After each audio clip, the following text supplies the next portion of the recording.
وطندارای عزیز این هم گیربکس موتور است که ایرا تیم گیربکس ها ما واس کردن، یعنی داخلش ببینید داخل از این واس کردن دیگه. امی واشرایی که داخل از این بودن گفته این واشلا خراب شده، یعنی هم واشلا هستن. این واشلا زمانی که تو میخوره خراب میشن، این باعث میشه که موتور شما کم کشی کنه و در گیر یک دو غم بزنه. و میریم به طرف موتور، یعنی هم البته جای همو گیربکس خانه موتور است. زمانی که گیربکس واز میشه باید زیر موتور این رقم پخته کاری شود تا که گیربکس از این ما واز کنه میشه. دیگه میریم به طرف هایدرولیک.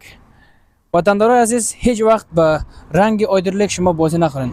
این هایدرولیک است، ببینید رنگ داره، چسب داره، ولی بسیار یک نقص بزرگ در موتور شما داره. فقط زمانی که از وقت هایدرولیک شما نهایت 6 ماه یا 7 ماه میگذره، شما باید حتما هایدرولیک موتورتون نو کنین. چرا که خیلی از دریورها هست میگه رنگ هایدرولیک ما تازه است، با رنگ هایدرولیک شما بازی نخورین.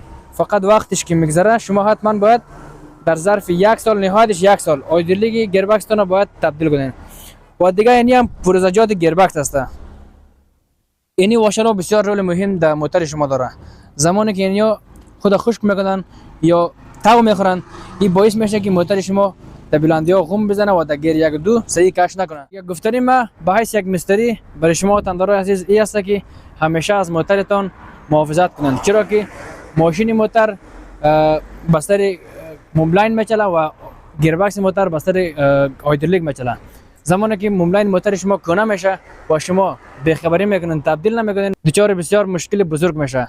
و هایدرولیک هم همچنان همین رقم رول مهم داره. اگر شما هایدرولیک گیربکس تان نو نکنین، این باعث میشه که گیربکس تان خراب شود و شما را 20000 تا 30000 افغانی به نقص بکشانه. باید شما گیربکس باز وقت بخرین. فقط گفتنی ما برای شما این است که اولین کاری که میکنین او مملاین هایدرولیک موتورتان حتما خبرگیری کنین. وطندارای عزیز این هم بود معلومات درباره گیربکس و غم زدن موتور شما. اگر از این ویدیو خوشتان آمد و میخواین که در ویدیوهای بعدی هر گونه عوارضهای موتور را برای شما به شکل عملی به نشر بانم، حتما کانال یوتیوب ما را لایک کنین و سابسکرایب کنین. یک کامنت زیبا هم با همین ویدیوی ما نوشته کنین. یک جهان سپاس. الله نگهدار. تا ویدیوهای بعدی شما را به الله یک تا مهربان میسپارم.